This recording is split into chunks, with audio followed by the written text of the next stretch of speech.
اگر آپ اردو ناول سنتے ہیں تو ہمارا چینل ضرور سبسکرائب کریں۔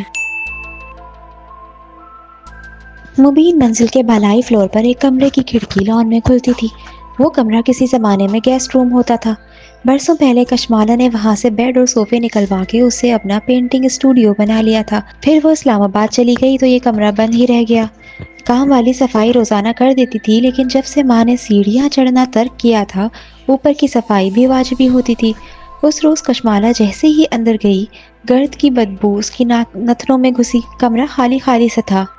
دیواروں پر بک شیلف بنے ہوئے تھے جس میں اس کی پسند کی کتابیں اور پینٹ باکسز رکھے تھے۔ نیچے کیبنٹس بنے تھے۔ اس نے ایک کیبنٹ کھولا تو بہت سی یادیں سامنے آ گئیں۔ میریز اور ونرز اینڈ نیوٹن کے خالی پینٹ باکسز، ٹرپٹائن کا آدھا بھرا کنٹینر اور ساتھ ہی چند خالی کنٹینرز رکھے تھے جن پر آئل پینٹ کے داغوں کی بہتات تھی۔ ان میں سے ایک کنٹینر اس کا پسندیدہ تھا۔ مالا نے زخمی مسکراہٹ کے ساتھ اسے اٹھا کر دیکھا۔ آرٹسٹ کو کچھ اپنے ڈبوں اور کچھ برشز سے محبت ہو جاتی ہے، بالخصوص ایسا برش جس پہ اس کا ہاتھ بیٹھ جائے۔ اس ڈبے میں اس کا فیورٹ برش رکھا ہوا تھا۔ اس کے برسلز رف اور داغدار تھے اور اب تک وہ ایکسپائر ہو چکا تھا، لیکن ماں نے اسے پھینکنے کی اجازت کبھی نہیں دی۔ مالا انہیں جیسے چھوڑ کے گئی تھی اسے وہ ویسے ہی ملنے چاہیے ہیں۔ شاید وہ ہمیشہ سے اس کی واپسی کی منتظر تھی۔ ایک دیوار پر اونچی سی کھڑکی تھی جو لان میں کھلتی تھی۔ اس نے بلائنڈز اوپر کیے اور کھڑکی کا پٹ کھولا۔ گرد کی ایک تہہ اڑ کے آنکھوں میں آئی۔ نیچے لان میں گارڈ چیئر پر بیٹھا کیف اسکیچ بک پر تیز تیز پینسل چلا رہا تھا۔ آہٹ پر اس نے گردن اٹھا کے کشمالہ کو دیکھا، پھر اسکیچ بک اٹھا کے کھڑا ہوا۔ کوئی کام ہے باس؟ ماں کی غیر موجودگی میں اس کے منہ سے پھسل جاتا تھا۔ لان میں لگا بوگن ویلیا کا درخت پینٹ اسٹوڈیو کی کھڑکی تک جاتا تھا۔ وہاں کشمالہ کھڑی تھی، جامنی پھولوں اور سبز درختوں کے درمیان وہ کسی پینٹنگ کا حصہ لگ رہی تھی۔ گلابی شلوار قمیص میں ملبوس، بال اونچی پونی میں قید کیے، دوپٹہ ایک کندھے سے گزار کے دوسری طرف باندھے، وہ یقیناً کام کے ارادے سے اسٹوڈیو میں آئی تھی۔ وہ جلد یا بدیر تمہاری حقیقت جان جائے گی، پھر وہ تم سے نفرت کرے گی۔ وہ چند لمحے گردن اٹھائے اس پینٹنگ جیسی لڑکی کو دیکھے گیا۔ جب سے اس نے یہ جاب شروع کی تھی، اس کا کشمالہ مبین سے تعارف ہوا تھا، تب وہ اس کے لیے صرف ایک تصویر تھی۔ وہ اسے نہیں جانتا تھا، اس لیے 2 ماہ کے لیے اس کا گارڈ بننا مجبوری کے ساتھ ساتھ اسے ایک ایڈونچر بھی لگا تھا۔ وہ 2 ماہ بعد یہاں سے چلا جائے گا، بعد میں وہ جان بھی جائے تو اسے کیا؟ وہ اس کا کیا بگاڑ لے گی؟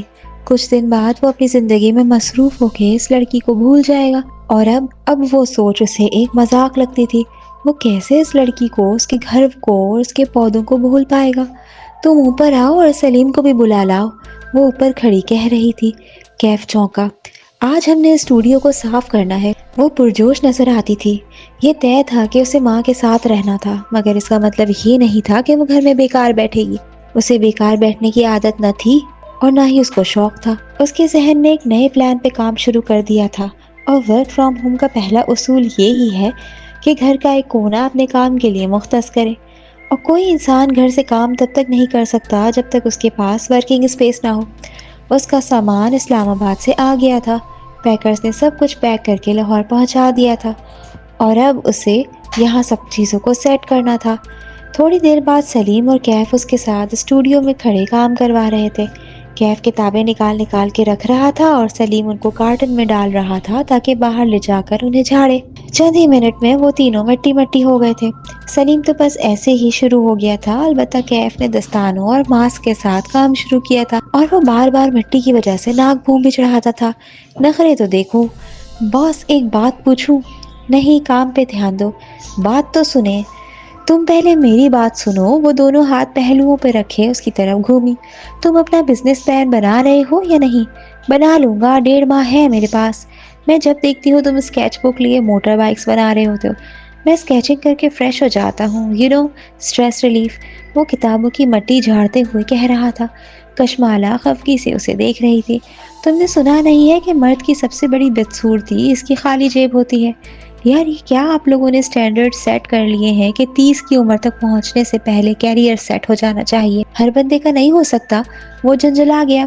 بات کیریئر سیٹ کرنے یا زیادہ کمانے کی نہیں ہے، چاہے کم کماؤ لیکن اپنا کچھ کرتے رہو۔ فارغ بیٹھنا ہر لحاظ سے غلط ہے۔ 30 کی عمر آنے تک تمہارے پاس کچھ اپنا ہونا چاہیے۔ وہ کتابیں واپس رکھتے ہوئے چونکا۔ میں آپ کو کتنے سال کا لگتا ہوں؟ وہ محظوظ انداز میں مسکرایا۔ کیف نے سوالیہ ابرو اٹھائی تو کشمالہ نے رک کے اندازہ لگانا چاہا۔ شاید 27 28۔ وہ محظوظ انداز میں مسکرایا۔ میں 32 سال کا ہوں، نہیں لگتا نا؟ ایکسرسائز، کم کھانا اور سٹریس نہ لینا، یہ چیزیں عمر بڑھنے کے پروسیس کو سست کر دیتی ہیں۔ یہ سائنسی طور پر ثابت شدہ بات ہے۔ اوہ، تو تم کم عمر دیکھنے کے لیے ساری عمر بیکار مشغلوں میں وقت ضائع کرو گے لیکن کیریئر نہیں بناؤ گے۔ میرا ایک کلاس فیلو بھی ایسا ہی تھا، ہر وقت اپنی اسکن اور فٹنس کی پرواہ میں لگا رہتا، کبھی ڈھنگ سے نوکری نہیں کر سکا کہ دھوپ میں کام کرنے سے اسکن خراب ہو جائے گی۔ ٹھیک کہتا تھا، دھوپ میں کام کرنے سے اسکن کینسر ہو سکتا ہے، اسی لیے سن اسکرین لگانی چاہیے۔ وہ رٹائی سے کہتے ہوئے کتابیں واپس شیلف میں جوڑ رہا تھا۔ فرش پر بیٹھے خالی ڈبے صاف کرتے سلیم نے ناپسندیدگی سے کیف کو دیکھا۔ یہ مالا بازی کے ساتھ کچھ زیادہ ہی فرینک ہوتا تھا۔ میں تمہیں ایک نصیحت کر رہی ہوں، اپنے بزنس پلان پہ دھیان دو۔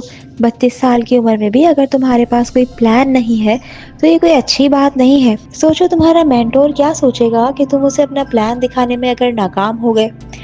کیف کے چہرے پہ ایک سایہ سا گزر گیا، اس نے جواب نہیں دیا۔ جھک کے ایک کیبنٹ کھولی اور اندر رکھے چند کینوس باہر نکالے، پھر انہیں کھولا تو آنکھوں میں ستائش ابھر آئی۔ یہ آپ نے بنائے ہیں؟ ظاہر ہے میں نے بنائے ہیں۔ اب تم کہو گے کہ یہ بہت اچھے ہیں تو مجھے پہلے سے معلوم ہے کہ یہ بہت اچھے ہیں، اس لیے اپنے کام پہ دھیان دو۔ کیف نے مسکرا کے کینوس واپس رکھے۔ ویسے آپ کیا کام شروع کرنے لگی ہیں اب؟ اس نے وہ سوال پوچھ لیا جو شروع میں وہ پوچھنے جا رہا تھا۔ بتاؤں گی، وہ بے نیازی سے کہہ کر کام کرتی رہی۔